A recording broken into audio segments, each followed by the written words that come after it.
Assalamualaikum warahmatullahi wabarakatuh. Selamat datang kembali teman-teman di channel Problem Catur. Semoga kita semua diberikan kesehatan dan rezeki yang melimpah oleh Allah Subhanahu wa taala. Amin. Kali ini saya akan memainkan permainan catur terbaik yang pernah dimainkan oleh Grandmaster dunia di beberapa event turnamen. Tentunya dengan langkah kombinasi terbaik yang akan saya rangkum menjadi satu bagian. Di part yang pertama ini teman-teman, putih dipegang oleh Alexander Grischuk dan hitam dipegang oleh Ruslan Ponomarev di International Chess Open tahun 2000. Dimulai dari E4, kuda F6, E5, dan kuda ke D5. Dibalas dengan D4 dan di sini D6. Pembukaan Alekhine dimulai di partai ini. Kuda F3 dengan menjaga pion masuknya, G6, gajah C4, langsung mengancam kuda B6. Gajah ke B3, gajah G7, dan dibalas dengan A4. A5 untuk mencegah ancaman terhadap kuda G5. Ancaman F7 ini tentunya harus dilindungi atau paling tidak dihalangi atau mungkin rokade. Langkah dari partai hitam membalas dengan E6. F4 langsung dibalas oleh putih. Dan di sini pion kali pion. Pion kali pion C5. Setelah mengajak pertukaran, dibalas dengan C3 oleh putih. Pion kali pion di posisi ini dari Alexander Grischuk langsung rokade. Hitam rokade juga dan pion kali pion sekarang. Kuda C6. Dengan mengancam pion tersebut, di sini kuda ke F3.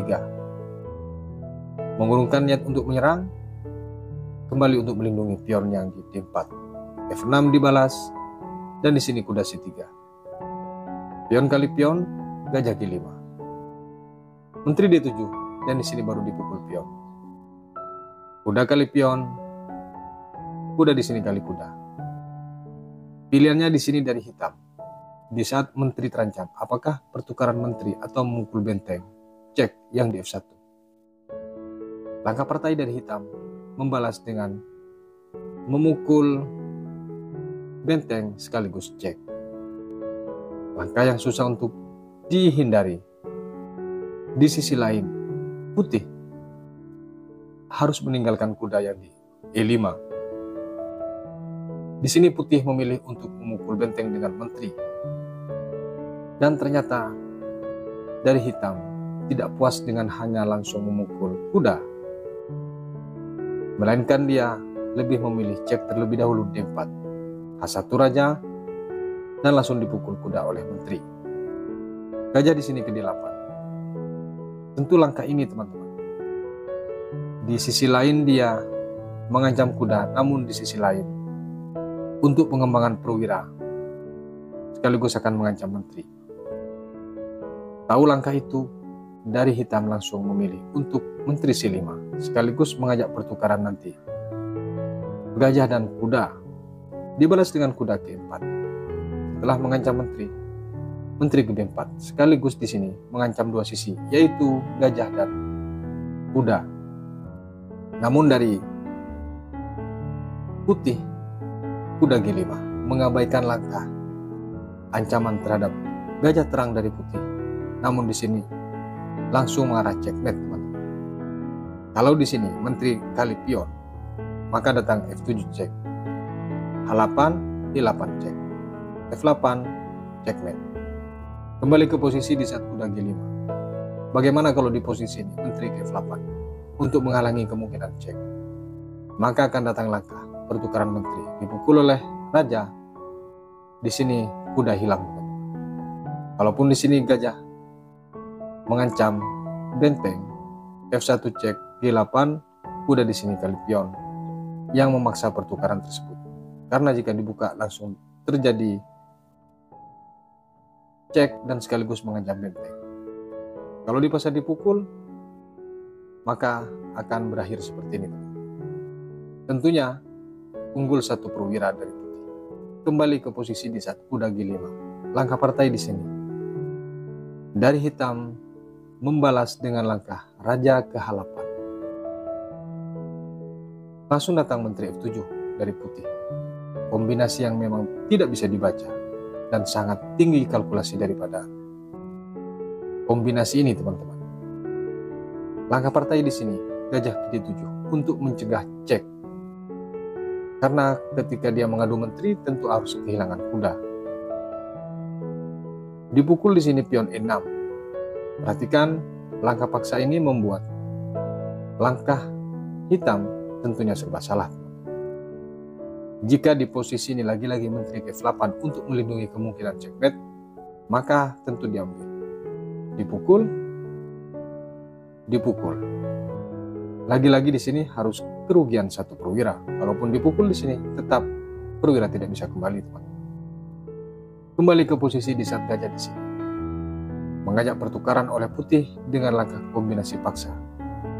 Langkah partai di sini dari hitam dengan langkah terbaiknya menurut hitam. Dia memukul gajah gelap dari putih yang di D8. Datang di sini menteri cek D8, yang mana langkah ini langkah paksa yang memang wajib dipukul, dan masalahnya langkah paksa tersebut tidak boleh dipukul dengan raja karena terjaga oleh gajah terang dari putih. Inilah yang disebut langkah kombinasi yang sangat indah, teman-teman. Akhirnya dipukul dengan benteng dan ternyata langsung checkmate kuda F7. Luar biasa dari Alexander Grischuk yang memainkan buah putih. Ini kombinasinya, teman-teman. Kita lanjut ke partai berikutnya. Di partai yang kedua nih, teman-teman. Putih dipegang oleh Gilus Andrut dan hitam dipegang oleh Boris Spassky di Bundesliga pada tahun 1987. Di permainan terbaik dengan kombinasi indah dari Grandmaster dunia nih, teman-teman. Dimulai dari D4 oleh putih, kuda F6 dibalas oleh Spassky C4, E6, kuda F3 dan gajah cek. Bugu Indian Defense dimulai di partai ini. Gajah langsung mengajak pertukaran, dipukul cek oleh hitam dan diterima dengan dipukul oleh menteri. D5 dibalas kuda C3, rokade dari hitam. E3 dilanjutkan menteri ke E7, dibalas dengan benteng C1, benteng D8 dan menteri ke C2. Pertukaran pion yang di D5 ini, teman-teman, tetap menjadi pajangan karena sama-sama tidak mau kalah tempo. Kuda ke D7 dan dibalas dengan pion kali pion. Setelah lepas dari penjagaan benteng, maka langsung diterima tawaran itu oleh putih. Dipukul oleh pion, gajah D3 langsung menusuk H7 dari putih, kuda ke F8. Tentu di sini double penjagaannya, teman. Kuda ke E2 mencoba manuver mencari celah dan C6 dibalas oleh putih. Dilanjutkan dengan rokade, kuda G6, kuda G3, benteng E8, menteri C5. Setelah mengajak pertukaran, kita menolak dengan menggeser D8. Kuda D2 dibalas dengan kuda K4. Langkah provokasi yang membuat dari putih tidak bisa mengusir, namun sedikit bingung mau kemana langkah kuda tersebut, karena semua pergerakan langkahnya untuk di sini tidak bisa dia lanjutkan untuk masuk. Dibalas dengan B4 oleh putih dengan mengabaikan langkah kuda tadi. A6 dibalas dan A4. Gajah ke D7, benteng B1, kuda G4. Lagi-lagi di sini membuat dari putih melihat bahwa langkah apa yang dimainkan oleh hitam ini tentu tidak bertujuan dan sangat tidak kelihatan. Dibalas dengan menteri C2 dengan target H7 tentunya. G6, B5 setelah mengajak pertukaran diterima oleh Spassky. Pion kali pion, H5. Sekarang semakin kelihatan, teman-teman, arah serangannya dari hitam. Di sini pion kali pion dipaksa dan pion kali pion. Benteng K1 dibalas dengan menteri ke F6. Semakin jelas kelihatan serangan dari hitam. Kuda ke F1. Benteng A3 dan dibalas dengan langkah benteng K2. Dua kali dijaga untuk F2 ini teman-teman. C5 dibalas. Mengalihkan penjagaannya menteri tentunya. Ketika dipukul dengan menteri, maka dia harus kehilangan gajah. Putih menerima dengan pion kali pion. Kuda ke-5 mengancam gajah terang harus bergeser. Gajah di sini ke B5 mengajak pertukaran. Menteri ke F3.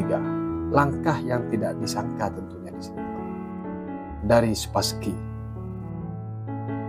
bermaksud untuk menggiring gajah bergeser karena takutnya gajah nanti dikorbankan ketika tidak digeser atau dipaksa bergeser dari kuda. Dan masalahnya di partai ini, di dalam diagram ini, dari putih menyerah teman. Perhatikan, langkah ini betul-betul kemanapun dari putih tetap checkmate ternyata teman. Kemungkinan pertama, kenapa dari posisi ini putih menyerah? Kalau dipukul menteri dengan pion, maka terjadi check yang memaksa raja harus bergeser, dan di sini tidak bisa dipukul teman-teman atau ditutup. H1 langkah terbaik, gajah K3. Lagi-lagi di sini tidak bisa dibela.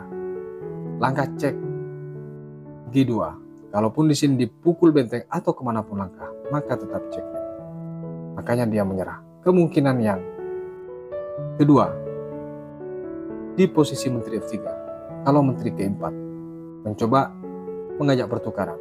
Berbeda halnya tadi ketika gajah terang dari putih tetap berada pada posisi. Sekarang kalau menteri yang diberikan tentu akan dipukul oleh pion. Kalau dipukul menteri dari hitam, maka kasusnya sama, tetap dipukul cek. H1 gajah H3 yang tidak bisa dibentuk. Kemanapun langkah daripada putih tidak bisa membendung checkmate gajah G2 tentunya. Kalaupun di sini mencoba diberikan gajah terang dari putih, tetap checkmate. Makanya di posisi menteri F3, putih langsung menyerah atas langkah Spassky teman-teman. Kombinasi yang sangat indah. Kita lanjut ke partai berikutnya. Di partai yang ketiga nih teman-teman, putih dipegang oleh Alexander Ipatov dan hitam dipegang oleh Vladimir Kramnik di FIDE World Championship 2013. Permainan terindah di tahun 2013 yang tercatat di FIDE Record nih teman-teman. Membuat nama daripada Vladimir Kramnik langsung naik. Dimulai dari D4, kuda F6, dan kuda F3. E6, gajah G5 dibalas dengan H6. Gajah K4, D6, dan E3. Pembukaan Torre attack atau serangan Torre di sini dimulai di partai ini. G5 dibalas, gajah G3, kuda H5, dan gajah ke D3. Gajah G7, kuda D2, menteri ke 7. C3, kuda D7, dan menteri ke C2.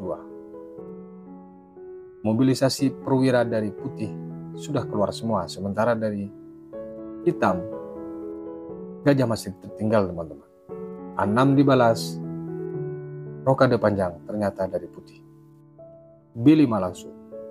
Dimulainya serangan di sayap menteri ini tidak mempengaruhi arah serangan dari putih.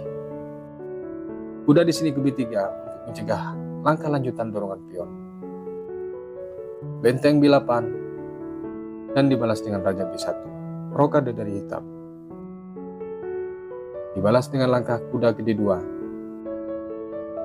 F5, F3. Kuda di sini kali gajah dan tentu dipukul oleh pion H. C5 mengajak pertukaran di sini dan kuda ke 5 dengan maksud mengancam menteri dan benteng di sini teman-teman. Benteng di sini ke B6 mencegah langkah kuda dan dibalas dengan F4. D5 mengabaikan dorongan pion yang sebenarnya di sini merusak dari pertahanan hitam, tapi diabaikan oleh hitam. B4, C4. Gajah dipaksa mundur. D2, kuda ke F6. Dibalas dengan benteng ke F1. Gajah D7. Dan di sini menteri ke D1. G4, Raja B2. Dibalas dengan langkah benteng F7, Menteri C1, Gajah ke F8. Pion yang di H6 ini menjadi titik lemah sebenarnya teman-teman. Namun sudah dihitung oleh Vladimir Kramnik arah serangan daripada putih terbatas. Raja C2 dibalas dengan benteng ke H7, dan di sini benteng ke H2 mencoba menyusun serangan dari arah sayap raja. Gajah ke 8, benteng ke 1, dan kuda ke D7. Dilanjutkan dengan Menteri B2, H5, Raja C1. Sepertinya dari putih sudah kehabisan tempo, dia hanya memaju mundurkan raja. Inisiatif betul-betul dipegang oleh hitam, namun perhatikan diagram ini sama-sama tidak bisa menembus karena sama-sama terkunci dari sisi pion. Ini butuh pengorbanan untuk bisa menembus tentunya. Langkah brilian dari Vladimir Kramnik mendorong E5, dan ini susah untuk ditolak karena satu-satunya celah yang saat ini terkunci, Kramnik sudah membuka ruang itu. Jika di sini dipukul oleh pion F, langkah partai di sini putih memukul dengan pion D. Bagaimana kalau dipukul dengan pion F? Maka di sini akan dikorbankan kuda. Dipukul oleh menteri. Satu perwira dikorbankan, tentu dengan maksud yang sangat dahsyat. Kuda F1 misalnya menjaga pion. Gajah G7 dengan ancaman mengambil pion. D2, Gajah G6 menjadi aktif semua perwira dari hitam. Kalaupun di sini A3, benteng E6, Menteri C1, Gajah ke 6. Tentu di sini sama-sama langkah terbaik. Kalau dia bergeser ke D1, maka tetap akan datang F4. Dipukul teman-teman. Yang memaksa di sini pertukaran tidak bisa dihindari. Dan ketika dipukul maka checkmate. Kembali ke posisi partai. Di saat langkah buntu tersebut, hitungan dari Kramnik yang sangat akurat dalam menentukan kombinasi langkah lanjutan. Dia memukul pion tersebut dengan pion D oleh putih. Dan di sini ternyata tetap dikorbankan kuda tersebut teman-teman. Dipukul oleh pion, menteri kali pion, dan kuda ke F1 sesuai langkah analisa tadi. Gajah G7, A3, dan dibalas dengan menteri cek mengajak pertukaran. Akhirnya diterima karena merasa sudah unggul satu perwira tentunya. Dipukul oleh gajah D1, dibalas dengan benteng ke-6, menyusul mengancam pion. Gajah C2. Di sini gajah G6. Kuda D2 dibalas dengan langkah benteng kali pion. Benteng D1. Benteng di sini tidak bisa diadu teman-teman karena masih di H2 benteng satunya dari putih. Gajah F6 tentunya di sini ancaman pion yang memang tidak bisa dihindari. Benteng K1 disusun berniat untuk mengadu nanti dari putih karena merasa sudah unggul satu perwira. D4 dibalas, dan di sini benteng langsung mengajak pertukaran. E7 disusul, benteng kali benteng. Dipukul, dan di posisi ini ternyata dari putih menyerah teman-teman. Kenapa menyerah di posisi ini sementara dia unggul satu perwira? Apakah tidak ada kemungkinan untuk remis atau menang? Baik, langkah terbaik di posisi ini karena langkah daripada putih sangat terbatas. Perhatikan, tidak ada yang bisa digerakkan, semuanya terkunci. Pion di sini jelas jatuh. Yang di A3 dan juga yang di G3. Langkah terbaik di sini adalah mengorbankan kuda, karena kuda juga tidak bisa bergerak. Maka akan dipukul. Dipukul dengan ditukar dua pion. Benteng di sini kali pion. Persiapan untuk mengambil pion berikutnya. Sementara kalau pion yang di G2 ini jatuh, maka 3 pion bebas siap untuk promosi. Kalaupun dia D2, maka tetap dipukul. Makanya di posisi benteng kali pion dari putih langsung menyerah, teman-teman. Kita lanjut ke partai berikutnya. Di partai yang keempat nih, teman-teman, putih dipegang oleh Georgiev Dimitrov dan hitam dipegang oleh Liviu Dieter di Europe Championship 2006. Dimulai dari D4, kuda F6, kuda F3, E6, C4, C5. Blumfeld counter gambit dimainkan di partai ini. D5, B5. Pion kali pion, dan di sini pion kali pion. Pion kali pion, D5. Menjadi pion pemberani yang di B5, teman-teman. Itu di sini tanpa pengawalan. Dan akan menjadi rusak posisi putih ketika dia mencoba melindungi. G3 dibalas, dan di sini A6. Pion kali pion, gajah D6, gajah G2. Rokade dari kedua pemain. Kuda C6, B3, gajah di sini kali pion, dibalas dengan gajah ke B2.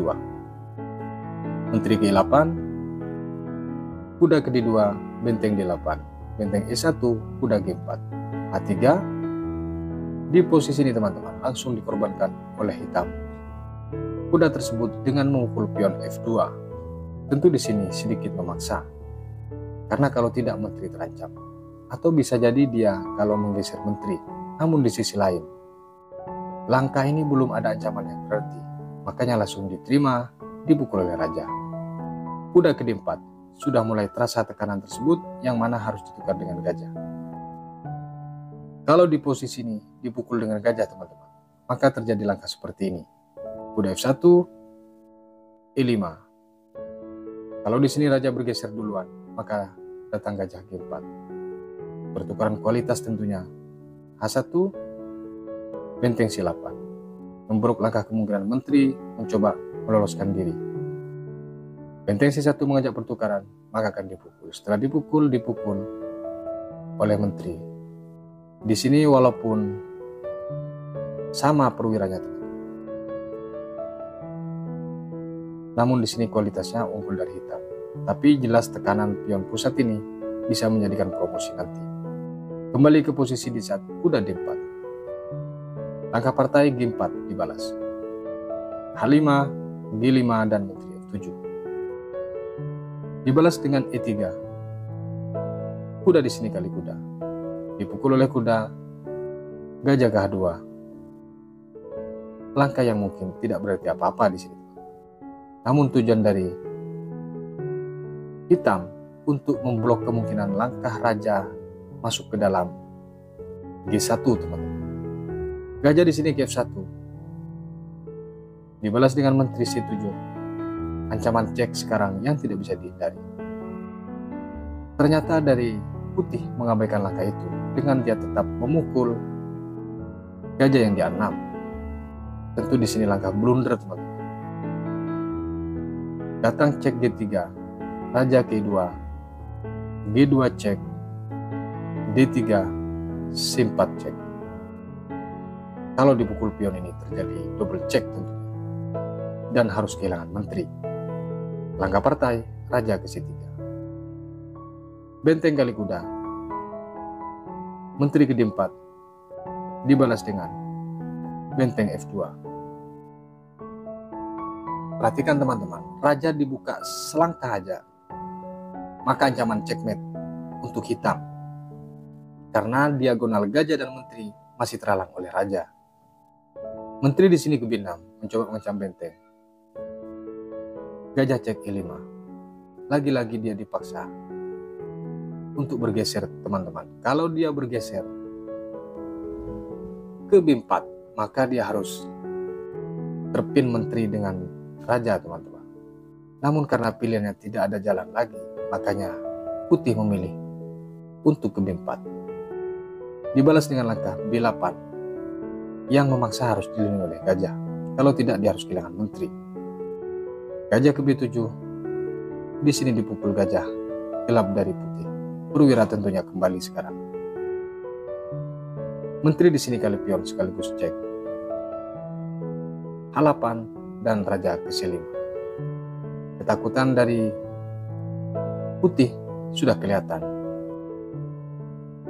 Dibalas dengan langkah gajah di sini kali benteng. Masih dilanjutkan dengan gajah kali pion, persiapan ancaman cek. Menteri di sini langsung mukul pion sekaligus mengepin gajah terang. Dibalas dengan benteng kali gajah C3 H4, dan di sini menteri kali pion H4. Pengalihan isu sebenarnya langkah daripada pion tersebut, teman-teman. E4 dibalas untuk agar tidak bisa cek dari hitam, dibalas dengan langkah C2. Di langkah C2 nih teman-teman, perhatikan ini penuh teka-teki. Karena di sisi lain ada ancaman cek setelah promosi harus kehilangan benteng. Bagaimana kalau di posisi ini dengan langkah menteri ke-5 dengan mengancam benteng terlebih dahulu? Maka datang F8, C1, F2 cek, C4 benteng cek. Di sini wajib bergeser ke D3 kembali tentunya. Dan masalahnya benteng F3 checkmate. Kembali ke posisi di saat C2, langkah partai di sini dari putih membalas benteng C1, mencegah kemungkinan promosi. Menteri G5, menteri H3, dan di sini satu langkah langsung menyerah. Kenapa? Karena benteng yang di C1 tanpa penjagaan. Selisih satu benteng sekaligus kualitas kalah di sini daripada putih. Langsung menyerah di posisi ini, teman-teman. Kita lanjut ke partai berikutnya. Di partai yang kelima nih teman-teman, sekaligus partai terakhir dari permainan catur Grandmaster dunia di beberapa event turnamen dengan langkah kombinasi terbaiknya. Putih dipegang oleh Vladimir Kramnik, hitam dipegang oleh Garry Kasparov di Intel Grand Prix Chess 1994.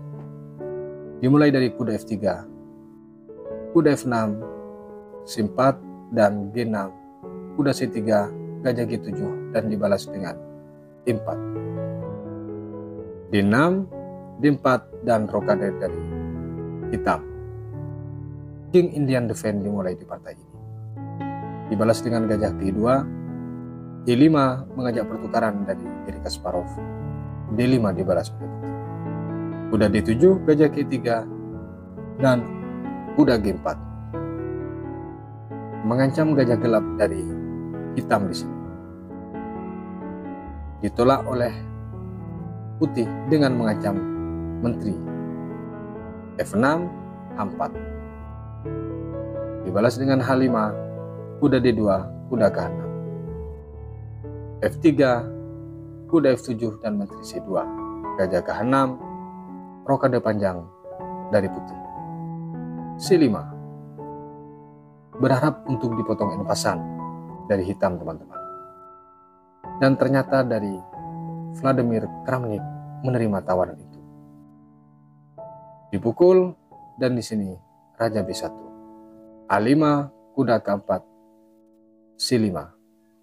Tujuan kuda ini untuk mencegah laju dorongan pion ke A4.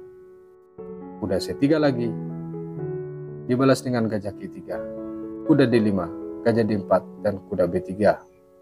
Kuda di sini diancam oleh gajah terang dari hitam.